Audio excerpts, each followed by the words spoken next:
সমানে সমানে লড়াই হবে। 1 ইঞ্চি জমি আমরা ছেড়ে দেব না, 1 ইঞ্চি জমি ছেড়ে দেব না, জমি ছাড়া যাবে না। বলছে যে ওরা নাকি চাকরি দেওয়ার জন্য সব মন্ত্রিত্বে গেছিল।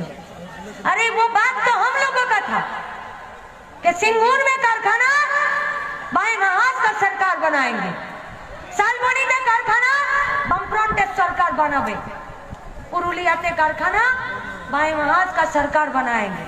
আমরা কারখানাতে বানাতে বললাম, আর ওরা বললো যে না, সিঙ্গুরে কারখানা বানানোর দরকার নেই, সিঙ্গুরে পাথর বাগান বাড়ি হোক, যেখানে অর্পিতাকে নিয়ে একটু যেতে পারবে। আমরা কি চাই? আমরা কারখানা চাই না পাথর বাগান বাড়ি চাই? তাহলে যদি কারখানা চাই তো সব কটা বাগান বাড়িকে ভাঙতে হবে আর সব কটা বান্ধবীদেরকে জেলে দিতে হবে। এ রাজ্যের, এ দেশের বেকার ছেলে মেয়েদের, ছাত্র ছাত্রীদের, তাদের ভরসা ভেঙে দিচ্ছে এই সরকারটা। অর্পিতার ভাই ক্লাস 7 পাস করে স্কুলের মাস্টারের চাকরি পেয়েছে। অর্পিতার ভাইয়ের বন্ধুরা বলছে যে অর্পিতার মতো যদি আমার একটা দিদি থাকতো তাহলেই আমি চাকরি পেয়ে যেতাম, লেখাপড়া করে লাভ নেই। এ ভরসা ভাঙছে তৃণমূল, এই ভরসা ভাঙছে বিজেপি, এই ভরসা, এই আশা, এই সাহসটাকে ভেঙে দিচ্ছে। তাই লড়াই শুধু তৃণমূল বিজেপির জন্য নয়, লড়াইটাই তৃণমূল বিজেপির নাম করে আমাদের চোখের সামনে যারা আমাদের চাকরি কাটতে আসবে তাদের সবার বিরুদ্ধে লড়াইটা। আরে দিল্লি থেকে রোজ ডেলি মেসেঞ্জারি করছে, ওরা চলে যাচ্ছে আদিবাসী পাড়াতে, সাঁওতাল পাড়াতে, মুর্মু পাড়াতে, মুন্ডা ঘরে কলা পাতা পেড়ে ভাত ডাল চচ্চড়ি খেয়ে নিচ্ছে, বলছে দেখো আদিবাসীদের সঙ্গে আমাদের কত পীড়িত, দেখো কত পীড়িত আমাদের। আর রেলে 80,000 পদ তুলে দিল, পোস্টালে 2.5 লক্ষ পদ তুলে দিল, প্রতিরক্ষাতে পদ তুলে দিচ্ছে, সব জায়গাতে যত সরকারি চাকরির পদ ছিল তুলে দিচ্ছে। আর প্রত্যন্ত গ্রামে যে ছেলেটা গ্রাজুয়েট করে প্রত্যেক দিন চাকরির পরীক্ষার প্রিপারেশন নিচ্ছে, সে আদিবাসী ঘরের ছেলে হতে পারে, বাউরি মুচি বাগদি ঘরের ছেলে হতে পারে, সেই ছেলেটা বলছে যে আমি তো সমাজের মূল স্রোতে এসে লেখাপড়া করতে পারিনি, কিন্তু আমার জন্য একটা রিজার্ভ কোটা আছে, সিট আছে, যে সিটে আমি পরীক্ষা দিয়ে আমি চাকরি পেতে পারি। আর তাদের সরকারি চাকরিগুলোকে তুলে দিচ্ছে। তাহলে পীড়িত করলে হবে না, চাকরির পদ তুলে দিচ্ছে, তার বিরুদ্ধে রুখে দাঁড়াতে হবে। একটা কথা বিজেপির নেতারা বলতে পারবে না যে কেন পদ তুলে দিচ্ছে, কেন তুলে দিচ্ছে পদ। বলছে ওই তো একই হলো। আমি এখানে আসার সময় ওই যখন ফোন করছিল ওরা যে তুমি কত দূরে, তুমি কত দূরে, তখন বলছিলাম যা রাস্তায় ঢুকেছি তাতে তো মনে হচ্ছে ফিরে বর্ধমান চলে যাব, লোহাপুর আসতে পারবো না। আর তখন শুনলাম ধ্রুব বক্তৃতা করছে যে মুষ্টির চালের হাঁড়িতে মায়েরা মুষ্টির চাল রাখতো, মায়েরা মুষ্টির চাল রাখতো। তো ওই হয়েছে বাপের সম্পত্তি সবাই চায় যে ওটা as it is intact রেখে দিই, আর আমি যেটা ইনকাম করছি সেটা খরচ করি। আর যদি বাপের বেটা যদি কুলাঙ্গার হয়, আবার বাপের বেটিও কোথাও কোথাও কুলাঙ্গার বেরিয়েছে, এরা দেশের রাজ্যের সব কটা চাকরির জায়গাকে এরা বেচে দিচ্ছে, নইলে বাদ দিয়ে দিচ্ছে। নাই বুঝিয়েগা সবাল তৃণমূলের পার্টিদের কাছে যে দিল্লি সিঙ্গুর টিরকি বাজারে কৃষকরা যে আইনটাকে বাতিল করালো, মমতা ব্যানার্জি ঘুমটার নিচে খেমটার নাচ করে আইন দুটো কেন বাতিল করাচ্ছে না? কেন করাচ্ছে না বাতিল? 2014, 2016-তে কৃষকদের ফসল, কৃষকদের জমি, কৃষকদের তার দাম, ফসলের সব কিছু ফোড়েদের কাছে দিয়ে দিয়েছে। বলছে গরু চোরটার কোথায় কি আছে? বলছে দিদিমণির থেকেও বড় সায়েন্টিস্ট অনুব্রত বেরিয়ে গেছে, এখন গরু চোরের নামও নেওয়া যাবে না, এর নামও নেওয়া যাবে না। আরে গরু চুরি করুক, ইঁদুর চুরি করুক, আপনার আমার কি? আপনার আমার কিছু যায় আসে? কিছু যায় আসে না। তা ও কি বলছে? বলছে দিদি আমার সিঙ্গুরে সরষে বীজ ফেলে ধান উৎপাদন করে দিয়েছিল। করেছিল না? করেছিল, জানেন তো?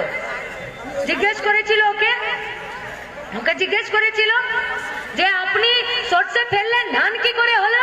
বললো তুমি জানো না, যার মাথায় অক্সিজেন কম যায় সে জানে যে চাল কলে রাইস মিলে ধান ঢোকালে গাড়ি বেরিয়ে যায়। বর্ধমানের আর এই পাটের বীরভূমের লাগোয়া যতগুলো ধান মিল ছিল সব ধান ঢুকিয়েছে আর ওই গরু চোরটার গাড়ি বেরিয়ে গেছে। তাহলে ধানে চাল হয় না, ধানে গাড়িও হয়। হ্যাঁ, করে দিয়েছে ওরা। তাহলে নতুন নতুন বিজ্ঞান শেখাচ্ছে আমাদেরকে, নতুন নতুন পড়াশোনা শেখাচ্ছে আমাদেরকে, নতুন নতুন জ্ঞান দিচ্ছে আমাদেরকে।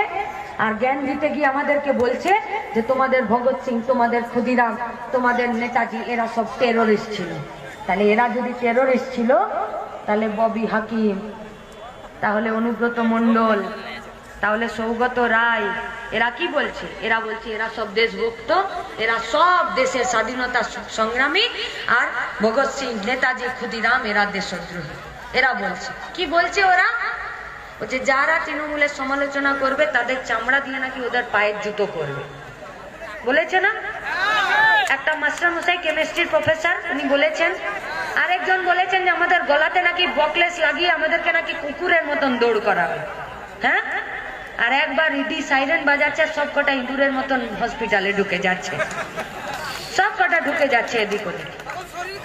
আমরা আমরা আমরা বলেছি, ডিওয়াইএফআই বলেছি, এসএফআই বলেছি যে আজকে 5 সেপ্টেম্বর শিক্ষক দিবসে মানুষ হচ্ছে আসল শিক্ষক। মানুষ শিক্ষা দেবে, মানুষ, যে তুমি ঠিক থাকলে তুমি চলবে, তুমি ভুল থাকলে তোমাকে টেনে হিড় হিড় করে নামিয়ে দেবে। এই আসল শিক্ষকের কাছে আমরা বলছি 20 সেপ্টেম্বর ধর্মতলাতে আবার এসএফআই ডিওয়াইএফআই যাবে। আর এই যে লোহাপুরের বিশাল সমাবেশে আমাদের বাড়ির মায়েরা, বোনেরা, আমাদের বাপ কাকারা, আমাদের কমরেডরা, আমাদের সাথীরা, আমাদের বন্ধুরা, আমাদের ঘর ছাড়া কমরেডরা এখানে উপস্থিত হয়েছেন। আমরা আপনাদের কাছে আবেদন করছি, আবদার করছি আর দাবি করছি যে একটাও চোরকে জেলের গারদের বাইরে রাখবো না, একটা আনিসের খুনিদেরকে জেলের গারদের বাইরে রাখবো না। আর সেদিনকে যারা পাগলু ডান্স করে চোরেদের সমাবেশ করে, সেই ধর্মতলাতে এসএফআই ডিওয়াইএফআই গোটা পশ্চিমবঙ্গে সমাবেশ করবে। যদি দম থাকে তো যারা বলেছে আমাদের চামড়ায় ওদের পায়ের জুতো করবে, তারা দূর থেকে এসে দেখে যাবে। আমরাও দেখবো কার গায়ের চামড়া থাকে আর কার পায়ের জুতো তৈরি হয়। দম থাকলে আসবেন ধর্মতলায়, আসবেন ধর্মতলায়। আমাদের গলাতে বকলেস লাগিয়ে ঘুরাবে বলেছে। ধর্মতলার সমাবেশের পর সব কটা চোরের গলাতে কোমরে দড়ি পরিয়ে আর হাতে হ্যান্ডকাপ পরিয়ে আমরা জেলের ভিতরে ভরে দিব। তার জন্য আপনাদের কাছে আমাদের আবেদন যে আসুন 20 সেপ্টেম্বর কথা বলবে সালেম খান। 218টা দিন নিজের ছেলেকে খাইয়ে দেয়নি, বলেছিল উপরে যা শুয়ে গেল, শুয়ে যা। পুলিশ বিনা ওয়ারেন্টে, বিনা অভিযোগে সালেম খানের ঘর ঢুকেছিল। ঘর ঢুকে বলেছিল ছেলের সাথে কথা আছে। সালেম খান উঠতে গেছিল, উঠতে দেয় না, বন্দুক লাগিয়ে দরজায় দাঁড় করিয়ে রেখেছিল। ছেলেটাকে জিজ্ঞাসাবাদ করার নামে ছেলেটাকে ছাদ থেকে ঠেলে ফেলে দিয়েছে। পোস্টমর্টম রিপোর্টে দেখা যাচ্ছে যে মেরুদণ্ডের হাড় ভেঙে গেছে, কোমর ভেঙে গেছে, কপালের খুলি ভেঙে গেছে। কি জিজ্ঞাসাবাদ করলে কোমরের হাড় ভেঙে যায়? কি জিজ্ঞাসাবাদ করলে কপালের খুলি ভেঙে যায়? কি জিজ্ঞাসাবাদ করলে পাঁজরের হাড় ভেঙে যায়? যে পুলিশরা আনিসকে জিজ্ঞাসাবাদ করতে গিয়ে ছাদ থেকে ঠেলে ফেলে দিল, সেই পুলিশদেরকে বুক বাজিয়ে আমাদের টাকাতে কোন পুলিশ জিপে ঘুরতে দেব না। 20 তারিখের পরে আমতা থানার ওসি জায়গা হবে জেল। আর সালেম খান আবেদন করবে সেদিনকে, সেদিনকে সালেম খান আবেদন করবে। बहुत मुसलमान का हिमायतगार बनती फिरती है ममता बनर्जी। সালেম খান মুসলমান নয়, নয় মুসলমান। আনিস খান মুসলমান নয়। আরে এরা মুসলমান হিন্দু নয়, এরা মানুষের শত্রু, এরা বেকার ছাত্র যুবদের শত্রু। তাই মুসলমান সালেম খান আসবে না, মানুষের বেটা, মানুষের বাপ সালেম খান আসবে সেদিনকে কথা বলতে যে যারা মানুষের শত্রু, সেই শত্রুদের বিরুদ্ধে সমাবেশ হবে, করবো আমরা সমাবেশ। ওরা বলছে পারমিশন দেবে না। কেন দেবে না? কেন দেবে না পারমিশন? আমার অধিকার আছে, আমি আমার কথা বলতে পারি। ওরা যদি চোরেদের দলকে পারমিশন দিতে পারে তো বেকার ছাত্র যুবদের আন্দোলনের সংগঠনকে কেন দেবে না পারমিশন? আইন ঠিক করবে, পুলিশ ঠিক করবে যে তৃণমূল গাড়িতে ঘুরবে না পায়ে হেঁটে ঘুরবে না ওখানে সমাবেশ করবে, না মানুষ ঠিক করবে কে কোথায় সমাবেশ করবে? কে ঠিক করবে? তাহলে যদি মানুষ ঠিক করে, তাহলে 20শে সেপ্টেম্বর এই লোহাপুরে যারা উপস্থিত হয়েছেন তাদেরকেই খারাপ রাস্তার উপরে দিয়ে ওই লরিতে চেপে ধর্মতলাতে পৌঁছাতে হবে। আর এই সরকারকে বার্তা দিতে হবে যে ক্ষমতা মানুষের, মানুষ দিয়েছিল ক্ষমতা। বাঁদরের চুল হলে যেমন বাঁধতে পারে না,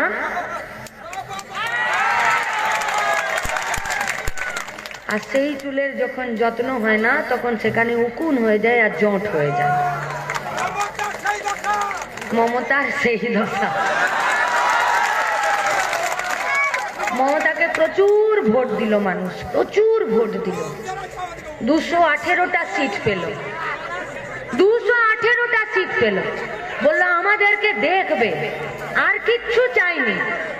বললো মানুষের অধিকার যাতে সংরক্ষিত হয় সেটা দেখবে, পুলিশের দাদাগিরি জুলুমবাজি যাতে কম হয় সেটা দেখবে, তৃণমূলের দাদাগিরি তোলাবাজারে যাতে দাদাগিরিটা কম হয় সেটা দেখবে। বলছে যদি এত কিছু দেখি তাহলে তো তৃণমূলটাই তুলে দিতে হবে, এত কিছু তো দেখা যাবে না। তাহলে 218টা সিট পেলে চোরেরা কখনো সাধু হয়ে যায় না। ঢেকি স্বর্গে গেলেও ধানই ভানে, পকেট মার বাস পাল্টালে পকেট মারি ছাড়ে না। তৃণমূলও আজ তাই করছে, তাই করছে। তাহলে যে তৃণমূলের এত ভোট ছিল, যে তৃণমূলের এত চুল হয়েছিল, যে তৃণমূল এত বেনি বাঁধতে পারেনি, বাঁদরের মতন অবস্থা, তাহলে যে চুলে জট হয়েছে, যে চুলে উকুন হয়ে গেছে, সেই চুলটা ধর্মতলাতে গিয়ে ছাত্র যুবদের কাঁচিতে দিয়ে ক্যাচ করে কেটে ফেলে দিতে হবে। তার জন্য আপনাদেরকে 20শে সেপ্টেম্বর ধর্মতলায় আসতে হবে। কারণ আনিস খান মানে আনিস খান নয়, আনিস খান মানে গণতন্ত্র, যে গণতন্ত্র নেই আর। আনিস খান মানে ভারতবর্ষের সংবিধান, যে সংবিধানকে বিজেপি হারিয়ে দিতে চাইছে। আনিস খান মানে মুসলিম বাড়ির মেয়েদের শহরে গিয়ে গার্লস হোস্টেলে গিয়ে লেখাপড়া করা। তার জন্য যে জমি বরাদ্দ ছিল, সেই জমি বরাদ্দের বিরুদ্ধে যখন তৃণমূল গেছে তার পক্ষে দাঁড়িয়ে লড়াই করেছে আনিস খান। তার মানে বাচ্চা মুসলিম পরিবারের মেয়েদের লেখাপড়ার দিকে আরো এক ধাপ এগিয়ে যাবার নাম হলো আনিস খান। আনিস খান মানে আমাদের মইদুল, আমাদের সুদীপ্ত, আমাদের অনির্বাণ, যাকে আজও পুলিশ কাস্টাডিতে রেখেছে। 3 দিন ধরে পুলিশ চান করতে দেয়নি, 3 দিন ধরে পুলিশ চান করতে দেয় অনির্বাণদেরকে। অনির্বাণ বলছে দিদি সব ঠিক আছে, শুধু চান করতে দিচ্ছে না। আমাদের বামপন্থী, আমাদের যারা কমিউনিস্ট আছে, তারা দিনের পর দিন বিনা চান করে, বিনা খেয়ে, বিনা মাথা আঁচড়ে তারা দিনের পর দিন রাস্তা চলেছে। অনির্বাণ বলল যে 3 দিন কেন, 7 দিন পরেও যদি চান করতে না দেয় মাথা নোয়াবো না, এদেরকে ঘোল ঢেলে আগে চান করাবো, তারপরে বেরোবো। তাহলে ওই বাচ্চা ছেলেটা, তার সঙ্গে যে 7-8 জন পুলিশ কাস্টাডিতে বিনা বিনা বিনা প্ররোচনা ওরা দিয়েছে। পুলিশ পুলিশ বলছে যে ওরা সরকারি সম্পত্তি ভেঙে দিয়েছে নাকি বর্ধমানে, আমাদের কমরেডরা আইন অমান্য আন্দোলন। বললো কোনটা সরকারি সম্পত্তি? বলছে ওই যে দেখো বিশ্ব বাংলাটা একটু হেলে আছে এইদিকে বাঁ দিকে। বলছে ওইটা। বলছে তাহলে লিখিত দাও যে বিশ্ব বাংলাটা সরকারের সম্পত্তি। দিদি বলছে না, ওটা চুপ করে যাও, ওটা সরকারের না, ওটা ভাইপোর সম্পত্তি। তাহলে ভাইপোর সম্পত্তি জায়গায় জায়গায় লাগাতে আমার টাকা কেন আমি খরচা করব, তার জবাব দিতে হবে আগে তৃণমূলকে, তার জবাব দিতে হবে। আর এই সব কিছুর জবাব নিতে আমাদেরকে 20শে সেপ্টেম্বর ধর্মতলায় যেতে হবে। আমরা 1 কোটি সই নিয়ে যাবো, 1 কোটি সই। যে পুলিশ খুন করলো আনিসকে, যে পুলিশ নিজে সিট গঠন করলো, যে পুলিশ নিজেকে ক্লিন চিট দিল, বললো হ্যাঁ গেছিলাম, ফেলে দিয়েছি, বিচার হলো, কিন্তু আমি দোষী নই, আমাকে তুমি শাস্তি দিতে পারবে না। এত সহজ হবে বিচার? এত সহজ হয়ে যাবে বিচার? তাহলে বিচার করতে হবে মানুষের আদালতে। তাই তো বিচার সভা হবে, বিচার সভা। আর এই বিচার সভারই আমরা নাম দিয়েছি হবে ইনসাফ সভা। ইনসাফ সভা হবে যারা চাকরি পাচ্ছে না তাদের, যারা গ্রামের বেকার যুবকরা আছে, জব কার্ডের নামে দুর্নীতি করেছে তারা, যারা এই কোটা সিন্ডিকেট রাজ তৈরি করে বেকার ছেলে মেয়েদেরকে আরো বেশি অন্ধকানা গলিতে নেশার জিনিস নিয়ে ঢুকিয়ে দিচ্ছে তাদের, অপরাধের বিচার হবে। যারা বেকার শিক্ষিত মেধাবী চাকরি প্রার্থী ছেলে মেয়েরা যারা 500টার পর দিনও বসে আছে তাদের ইনসাফ হবে তাদেরও। যারা আজকে বর্ধমান জেল থেকে শুরু করে গোটা রাজ্যের বিভিন্ন জেলে মিথ্যে কেসে আমাদের কমরেডরা আজও পর্যন্ত জেলে আছে। আমরা বলছি ডিওয়াইএফআই বলছে, আপনাদের কাছে আমরা বলতে চাইছি যে যারা মিথ্যে কেসে জেলে আছে, মিথ্যে কেসে যারা জেলে আছে তাদের কেস ডায়েরি, তাদের সমন উকিলের কাছ থেকে কাগজ নিয়ে এসে ডিওয়াইএফআই বীরভূম জেলা কমিটিকে জমা দিন। আদালতের ভেতরে আইনজীবীরা লড়াই করবে, রাস্তাতে লড়াইটা আমরা করব। মিথ্যে মামলায় আমাদের কোনো কমরেডকে জেলে থাকতে দেব না, সবকে বের করব, আমরা সবকে বের করব। তাহলে ইনসাফ তাদেরও হবে। ইনসাফ আমাদের মেয়েদের সম্মানের দাম যারা ঠিক করে দিচ্ছে 18,000 30,000। আমাদের সম্মান হানি হলে যে পুলিশ আমাদের ডায়েরি নিচ্ছে না, আমাদের সম্মান হানি হলে আমার বাপকেই সেই চার্জশিটে দিয়ে দিচ্ছে, সেই মেয়েদের সম্মান হানির বিরুদ্ধেও আমাদের ইনসাফ সভা হবে। তাহলে এই ইনসাফ সভা ধর্মতলা সেদিনকে সবার ইনসাফের জায়গা হবে। আর এই গোটা লোহাপুর গোটা বীরভূমের সাধারণ মানুষের কাছে আমাদের আবেদন ভুলে যান কে কি করেছে না করেছে। আজ শুরু হবে লড়াই, আর লড়াই শুরু হয়ে গেছে। আমাদের কমরেডরা গণতন্ত্রের জন্য, কাজের জন্য, কারখানার জন্য, মানুষের কথা বলার জন্য রাস্তায় নেমেছে, খুন হয়েছে, জেলে গেছে। আর এরা আমাদেরকে খুন করেছে, পুলিশ তৃণমূল আমাদেরকে খুন করেছে, আমাদেরকে জেল দিয়েছে। তার যে লড়াইটা পুলিশ আর তৃণমূল শুরু করেছে সে লড়াইটা তো শুরু হয়ে গেছে। তার যে লড়াইটা ওরা শুরু করেছে সেই লড়াইটা শেষ করার দায়িত্ব আমাদের। আর ওদেরকেও আমরা কথা দিচ্ছি যে লড়াইটা মার দিয়ে তোমরা শুরু করেছো, সে লড়াইটা গণতন্ত্র দিয়ে আমরা শেষ করব। তার জন্য 20 সেপ্টেম্বর ধর্মতলাতে আমাদের সমাবেশ। সেই সমাবেশে গোটা বীরভূম, গোটা লোহাপুর, গোটা রাজ্যের সাথে একসাথে মিছিল করে যখন ঢুকবে তখন শাসকের বুকে কাঁপন ধরবে। আর যারা টেবিলের তলায় ঢুকছিল হয়তো তাদেরকে স্যালুট করতে হবে, আমাদেরকে নয়, মানুষকে স্যালুট করতে হবে। আর নইলে আবার টেবিলের তলায় ঢুকে যেতে হবে। তারাও সিদ্ধান্ত নিক। আর তৃণমূলের যারা চোর বাটপাড় আছে, যারা করে খেতে চায়, লুটে খেতে চায়, তাদেরকেও আমাদেরকে এই দিনটাকে বুঝিয়ে দিতে হবে যে আজকে 5 সেপ্টেম্বর, মাঝখানে 14টা দিন, 2 সপ্তাহের পরে কলকাতাতে আরো একবার বীরভূম এসে বলবে বীরভূম চোরেদের বীরভূম নয়, বীরভূম রবীন্দ্রনাথ ঠাকুরের বীরভূম। বীরভূম কালীঘাটের কয়লার টাকাতে তৈরি হওয়া শান্তিনিকেতনের বীরভূম নয়, বীরভূম বিশ্বভারতীর শান্তিনিকেতন তৈরি করা রবীন্দ্রনাথ ঠাকুরের বীরভূম। ওই শান্তিনিকেতন থেকে এই শান্তিনিকেতনের দূরত্ব অনেক বেশি। এই শান্তিনিকেতন বিশ্বের দরবারে আমাদের মাথা উঁচু নুচু করেছে, আর ওই শান্তিনিকেতন বিশ্বের দরবারে আমাদের মাথা হেট করে দিয়েছে। ওই শান্তিনিকেতনের উপরে এই শান্তিনিকেতনকে ভারী করতেই হবে। তার জন্য আমাদের লড়াই।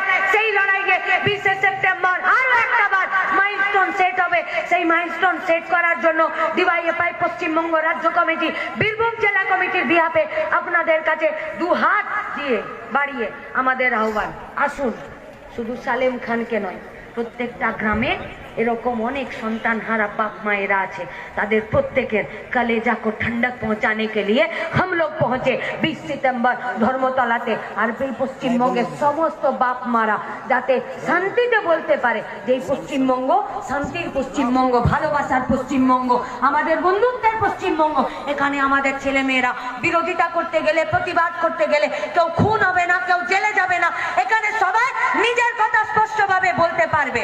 আর আজকে তৃণমূল মাজা ভাঙা সাপ দেখেছেন? মাজা ভাঙা সাপ, মাজা ভাঙা সাপ দেখেছেন? গ্রামের ছেলেরা ধোড় সাপ হোক আর বিষধর সাপ হোক, ও সাপকে নিয়ে যখন ঘুরে বেড়ায় না তখন দেখে ভয় লাগে। যেহেতু মহা ডান পিঠে ছেলে সাপ নিয়ে ঘুরে বেড়াচ্ছে, যদি দেয় ওকে কামড়ে তো বলে ও তুমি ভয় পেও না, এ সাপকে কি করে জব্দ করতে হয় আমি জানি। একদম শরীরের মাঝ বরাবর একটা লাঠি ডান্টা নিয়ে দুম করে মারে আর মাজাটি ভেঙে যায়, কিন্তু সাপটি মরে না, সাপটি বেঁচে থাকে। সে সাপটি লেজটাও ছটফট করতে থাকে আর মাথাটাও মাঝে মাঝে হুক করে উঠতে থাকে, কিন্তু ও এগোতে পারে না। আজকের মাজা ভাঙা সাপ হয়েছে তৃণমূল, ও কিচ্ছু করতে পারবে না, লেজ নাড়াবে, মাথা তুলবে। এই মাজা ভাঙা সাপকে তাদের মাথাগুলো আরো ভেঙে দিতে আসুন 20 সেপ্টেম্বর একসাথে লড়াইয়ের বার্তা দিয়ে ওদেরকে আরো একবার হুঁশিয়ারি দিই। পশ্চিমবঙ্গের মাটি চোরেদের মাটি নয়, পশ্চিমবঙ্গের মাটি বেকার ছাত্র যুব শান্তি সম্প্রীতি ভালোবাসার মাটি, এখানে কোনো সাম্প্রদায়িকতার বিরোধে নেই। এ মাটি আমাদের কাজ কারখানা মাথা উঁচু করার মাটি। এই মাথা উঁচু করার মাটিতে 20 সেপ্টেম্বর বারবার আপনাদেরকে আশার আহ্বান জানিয়ে আমার কথা শেষ করছি। ইনকালাব জিন্দাবাদ, ডিওয়াইএফআই জিন্দাবাদ, ডিওয়াইএফআই। আচ্ছা বন্ধুগণ, আমাদের